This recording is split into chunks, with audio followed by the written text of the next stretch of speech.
বিসমিল্লাহির রহমানির রহিম। এখন রাত বাজে 10টা।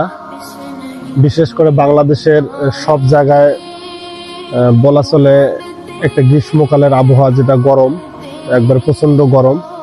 আর সেই সাথে বৈশ্বিক সমস্যার কারণে বাংলাদেশেও বিদ্যুতের এই খুব সমস্যা দেখা যাচ্ছে, যার কারণে রাত্রেবেলা অনেকেই ঠিকমতো ঘুমাইতে পারতেছে না গরমের কারণে।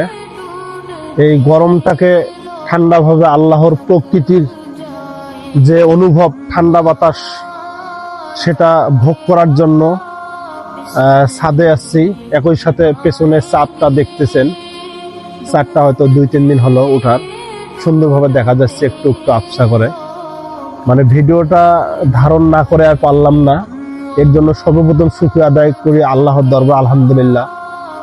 বর্তমান বৈশ্বিক সমস্যা, এখন বিদ্যুৎ না থাকলেও আল্লাহ তাআলা আমাদেরকে এত সুন্দর সুন্দর নিয়ামত দান করে আমাদেরকে, এর জন্য আল্লাহর কাছে শুকরিয়া আদায় করছি। আল্লাহর জন্য সবাইকে সুস্থ রাখে এবং ভালোভাবে রাখে।